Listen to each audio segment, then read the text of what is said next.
What do you think of the trash can stuff or the buzzing stuff and all this stuff? The Astros, what a joke. I mean, I'll tell you right now, and how come the Astros haven't said a word in the last 5-6 days? All Bregman does is hang out at Craig's in Hollywood. He knocking Nathan Eovaldi 2 years ago. He's got a lot to say. How about Verlander kicking media guys out of the clubhouse because he doesn't like Anthony Fennick of the Detroit Free Press? You remember that story in the summertime.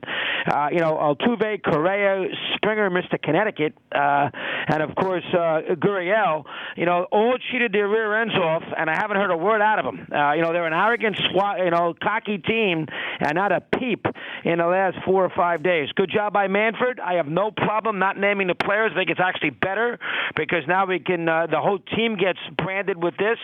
Obviously, Crane had to do what he did. The Mets finally, they had no choice of Beltran. How Brody Van Wagenen spent 8 hours with him before November 1st, not asking him about the whole thing with the Astros. We all knew that this was a possibility. Is mind-boggling to me. It's an ugly story. The one thing I would say, to be fair, I don't want to hear from the Dodgers about how they got ripped off. The Dodgers lost 2 games in that World Series in their ballpark.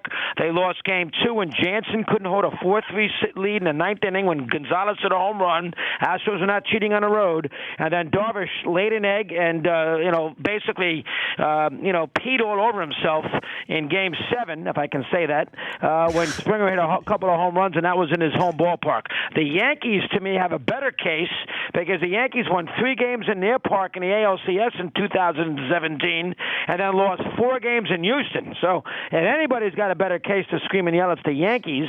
And how about Girardi? If Girardi lost his job because of that series, if they had won that series and they had gotten to the World Series, Aaron Boone would not be managing the Yankees today. So the story's got a lot of tentacles. It's not going away anytime soon. And the Astros are going to have to figure out as a group, the players, how they're going to handle this the first day of spring training. They can't ignore it forever. Somebody's going to have to be the team leader and say, you know what, we were wrong as a group. And so far, that has not been done. We'll see how they do that in a month. All right, Chris, you said a lot there. Let me unpack it a little bit at a time. First things first, I was at Craig's Wednesday night. I didn't see Bregman there. I did last year. Go ahead. I love